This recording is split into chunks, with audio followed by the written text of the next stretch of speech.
Karabo Letebele has been making headlines for defeating Africa's fastest man, Ferdinand Omanyala. But today we are not here to talk about that.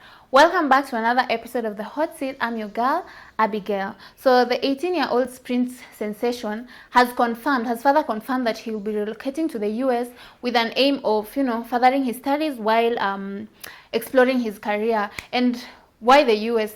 Everybody knows the US is one of the best places to train, has like the best training equipment and stuff like that, has produced some of the greatest sprinters in the world, with the likes of Justin Gatlin, Noah Lyles right now, Olympic champion, world champion, and many. It's a dream for many athletes to go there. But his decision has raised a lot of eyebrows among his fans because at 18, and being a sprinter at 18, there is not much he knows about how life is out there. He could be like maybe 26, 27, a bit older, has already figured out what he wants to do with his life, maybe it would be like the best decision he has made. But to each their own. So there have been a lot of controversies surrounding the collegiate system for athletes, who relocate to the US, especially sprinters.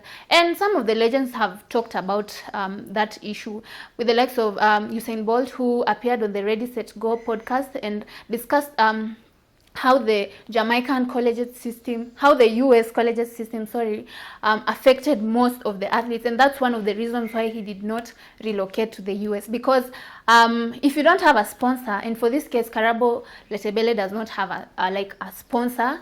He has not confirmed that he has a sponsor. So going even to the US will be one of the ways he'd want to get a sponsor and stuff like that. But Usain Bolt warned that if you don't have a sponsor, you are subjected to many races.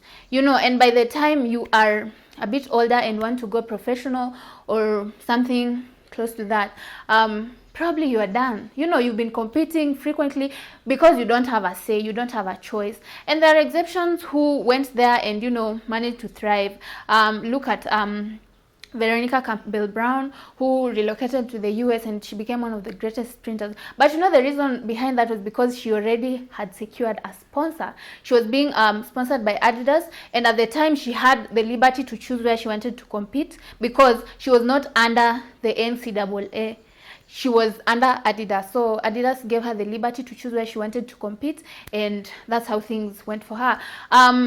Karabo Letebele's compatriot, Bayanda Walaza, also one of the greatest youngsters. He's a double world under-20 champion, won the 100 meters and 200 meters title last year in Peru.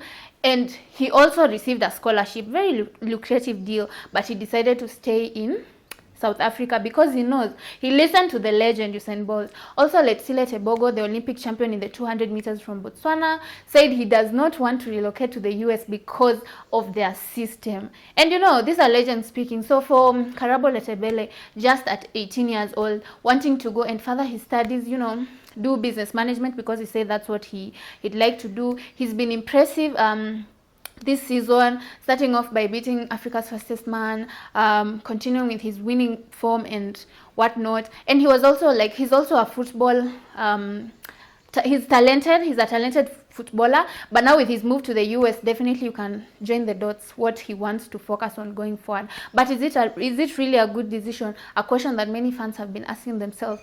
What do you think? You can just say in the comments which are your thoughts about his relocation to the US and how it will affect his career. Just share your thoughts. Is Karabo Letebele, South Africa's upcoming sprinter, just 18, relocation to the US a good move? Is it a good move for his career, or is it detrimental to his future dreams? That has been it for today's episode. Remember to like the video, share it, subscribe, so that anytime we upload a video you get to know, and hit that notification bell. So thank you for listening. Have a good time. If it's morning, evening, have a good day. Bye.